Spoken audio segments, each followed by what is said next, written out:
Cuando yo era pequeña tenía un libro de cuentos de Walt Disney que se llamaba Canción del Sur y traía esa historia del tío Remus sobre el niño de alquitrán. Había un dibujo del niño sentado en medio de un camino y parecía uno de esos cómicos antiguos que se pintaban la cara de negro y mostraban unos grandes ojos blancos. Cuando Kerry abrió los ojos tuve la misma impresión. Era la única parte de ella que no estaba completamente roja, y como les daba la luz tenían un aspecto vidrioso. Que Dios me perdone, pero se veía igual a Eric Cantor haciendo ese número de los ojos saltones. Eso fue lo que hizo que la gente se riera. No pudimos evitarlo. Era una de esas situaciones en las que una se ríe o se vuelve loca. Kerry había sido siempre el blanco de todas las bromas, y esa noche todos sentíamos que éramos parte de algo especial, como si estuviéramos viendo a una persona reincorporándose a la raza humana. Y yo fui una de las que dio gracias a Dios por eso. Y luego ocurrió eso, ese horror. De modo que no había nada más que hacer. Se trataba de reír o llorar. ¿Y quién iba a llorar por Kerry después de todos esos años? Simplemente se quedó sentada allí, mirándonos a todos fijamente mientras la risa aumentaba y se hacía cada vez más estrepitosa. La gente ya empezaba a llevarse las manos al vientre y a doblarse en dos mientras la señalaban. Tommy era el único que no la miraba. Se había desplomado sobre la silla como si se hubiese quedado dormido. Claro que no se podía saber si estaba herido. Estaba cubierto de sangre. Y luego el rostro de Kerry. El rostro de Kerry se desencajó. No se me ocurre otra manera de describirlo. Se llevó las manos a la cara y casi tambaleándose, se puso de pie. Estuvo a punto de enredarse en sus propios pies y caerse. Y eso hizo que la gente se riera más. Luego abandonó el escenario con una especie de salto. Fue como ver a una gran rana roja que se precipitaba en una charca. Nuevamente estuvo a punto de caerse, pero se mantuvo de pie. Miss Desjardins salió corriendo en dirección a Kerry. Ya había dejado de reírse y extendía los brazos hacia ella. Pero de repente giró bruscamente y fue a dar contra la pared, al lado del escenario. Fue la cosa más rara del mundo. No había tropezado ni nada parecido. Fue como si alguien la hubiese empujado, pero no había nadie allí para hacerlo. Kerry corrió en dirección a la salida cubriéndose la cara con las manos, y alguien le puso una zancadilla. No sé quién sería, pero el hecho es que Kerry se fue de bruces al suelo y dejó una larga huella roja. Recuerdo que exclamó, "Uf", y la manera como lo hizo nos hizo reír mucho más. Comenzó a andar a gatas por el suelo, y luego se levantó y salió corriendo. Pasó junto a mí. Se le sentía el olor de la sangre, un olor a vómito y putrefacción. Bajó los escalones de dos en dos y después desapareció por la puerta. La risa empezó a disminuir. Algunos todavía se estremecían y se reían por las narices. Lenny Brooke había sacado un gran pañuelo blanco y se enjugaba los ojos. Sally McManus estaba muy pálida, como si fuera a vomitar, pero se sacudía con una risita tonta y no parecía poder controlarla. Billy Bosnan se limitaba a permanecer en su lugar con su batuta en la mano, mientras movía la cabeza con un gesto negativo. Mr. Lublin estaba junto a Miss Desjardins y pedía un Kleenex. Le sangraban las narices. Tienen que comprender que todo esto sucedió en menos de 2 minutos. Nadie lograba entender nada. Estábamos aturdidos. Algunos recorrían los grupos y hablaban un poco, pero no demasiado. Helen Shire se estalló en llanto, y eso hizo que algunas de las otras la imitaran. Luego alguien gritó: ¡Llamen un médico! ¡Un médico, pronto! Era Josie Breck. Estaba sobre el escenario arrodillado junto a Tommy Ross y tenía la cara blanca como papel. Trató de levantarlo y el trono se volcó y Tommy rodó por el suelo. Nadie se movió. Todos miraban fijamente. Yo me sentía petrificada. Dios mío, era todo lo que podía pensar. Dios mío, Dios mío, Dios mío. Y luego ese otro pensamiento penetró en mi mente y me pareció como si no fuese mío en realidad. Pensaba en Carrie y en Dios. Todo se mezclaba confusamente y era horrible. Estela miró hacia donde yo estaba y dijo: Carrie ha vuelto. Sí, tienes razón, repliqué. Todas las puertas del vestíbulo se cerraron de un golpe. Sonaron como manos que se golpean. Alguien en el fondo dio un grito y eso desencadenó la fuga precipitada. Todo el mundo corrió desordenadamente hacia las puertas.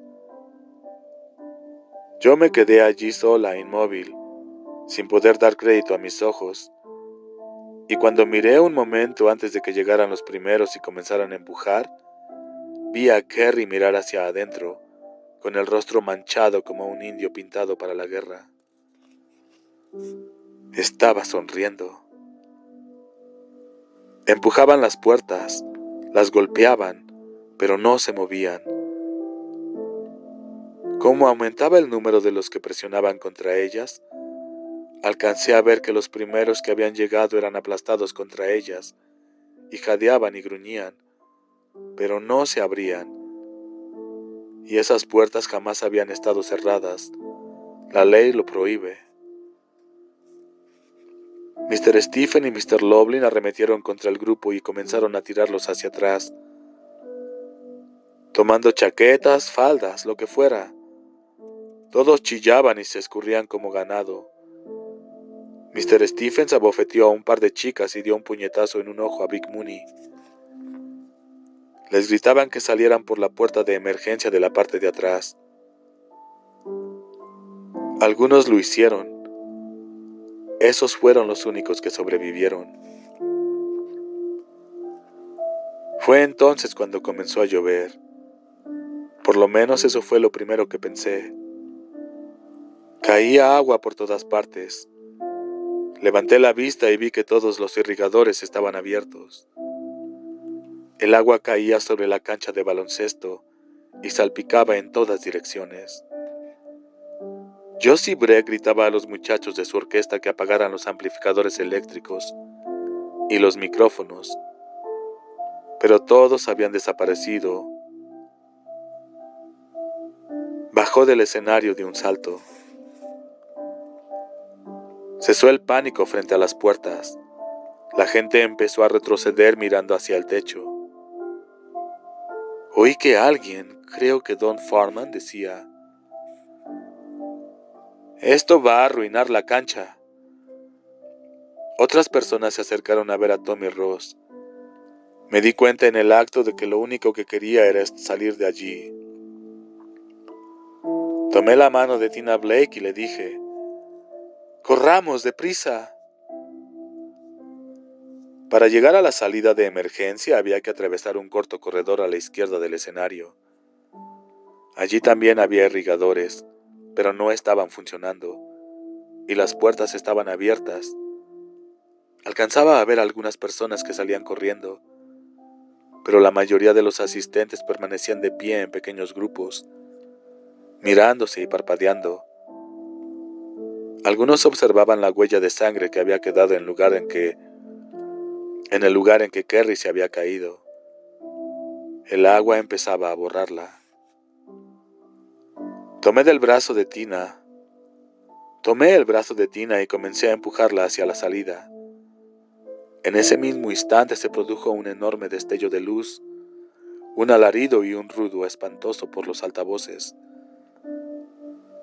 Me volví y vi a Josie Breck aferrado al pie de uno de los micrófonos. No podía soltarlo. Parecía que se le iban a saltar los ojos. Tenía el pelo erizado y daba la impresión de que estaba bailando. Sus pies resbalaban por el agua y comenzaba a salir humo de su camisa. Se desplomó sobre uno de los amplificadores. Eran grandes, quizá de 1,5 metros o más, y cayó al agua. El ruido a través de los altavoces subió hasta convertirse en un grito desgarrador, y luego se produjo otro crepitante destello, y cesó el estrépito. La camisa de Josie estaba ardiendo. ¡Corre!, me gritó Tina. ¡Ven, Norma, por favor! Salimos corriendo hacia el vestíbulo y algo estalló detrás del escenario. Supongo que serían los conmutadores centrales. Volví la vista durante un segundo. Alcancé a divisar el lugar donde se encontraba Tommy, porque habían descorrido la cortina. Todos esos gruesos cables se ondulaban en el aire, sacudiéndose y retorciéndose como serpientes escapadas del canasto de un faquir. Luego uno de ellos se partió en dos. Se produjo un fogonazo color violeta cuando tocó el agua, y en ese momento todo el mundo gritó al mismo tiempo. Y luego ya estábamos fuera, corriendo por el estacionamiento. Creo que yo iba gritando, no lo recuerdo muy bien. No recuerdo con claridad nada de lo que ocurrió después de que comenzaron a gritar. Después de que esos cables de alto voltaje cayeran sobre el piso cubierto de agua.